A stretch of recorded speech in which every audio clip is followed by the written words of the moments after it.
அந்த காலத்தில் இயேசு பிறந்தபோது நம்மால் பார்க்க முடியவில்லை. இப்போ நம்ம குட்டீஸ் நம் நடுவில் அதை அப்படியே ஒரு நாடகமாக நடிக்க போகிறாங்க. கதாபாத்திரங்களின் பெயர்கள் மரியா, யோசப், தேவதூதன், தண்டோரக்காரன், மேய்ப்பர்கள்,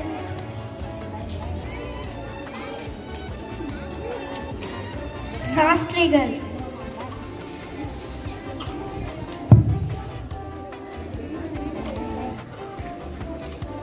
தாவீதின் குமாரன் ஆகிய மனைவியை மரியாளை சேர்த்துக்கொள். கண்டது கனவா? நல்ல வேலை, தேவதூதன் வந்து கனவுல எல்லாத்தையும் சொல்லிட்டாரு. நான் இப்ப மரியாதை பார்க்க போறேன். தண்டல்காரன் நாடு முழுவதும் அறிவிப்பு செய்கிறான். நாட்டு மக்களுக்கு அறிவிப்பு, நாடு முழுவதும் குடிமறிப்பேல் தாத்தால் அவரவர் தங்கள் பந்தம் சென்று குடிமறிப்பேல் வர வேண்டும். இதாக சுயம் கட்டளை. இந்த சூழ்நிலை வந்துதான் ஆகணுமா? இது எனக்கு பிரசவ காலமா இருக்கே. வந்துதான் ஆகணுமா? சரி வாங்க போகலாம்.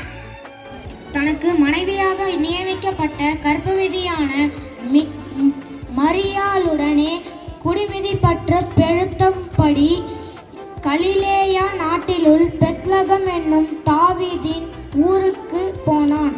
அவள் தன் முதற் பேரான குமாரனை பெற்று சத்திரத்திலே அவர்களுக்கு துணிகளில் சுற்றி முன்னிலையிலேயே கிடத்தினாள். தேவதூதனின் மேய்ப்பர்க்கும் சாஸ்திரிகள் அறிவிக்க வருகிறார். பயப்படாதீர்கள், இதோ எல்லாம் ஜனத்துக்கும் மிகுந்த சந்தோஷத்தை உண்டாக்கும் நற்செய்தி உங்களுக்கு ஒன்று அறிவிக்கிறேன்.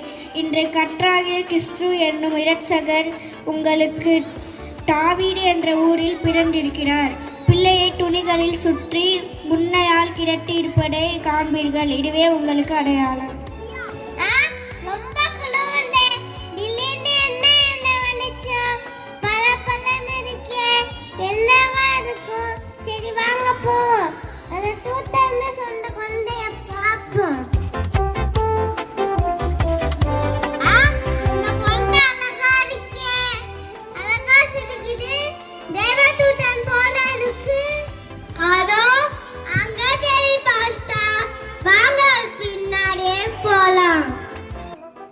இதோ இங்க நெஞ்சு பஸ்டா, இங்கதான் யூத ராஜா பறந்திருக்காங்க. வாங்க போய் பறந்து கொள்ளலாம். சாஸ்திரிகள் அந்த வீட்டுக்குள் பிரவேசித்து பிள்ளையும் அதன் தாயாகிய மரியாதையும் கண்டு சாஷ்டாங்கமாய் விழுந்து அதை பணிந்து கொண்டு தங்கள் பொக்கிஷங்களை திறந்து பொன்னையும் தூபவர்க்கம் வெள்ளை போலம் காணிக்கையாக வைத்தார்கள்.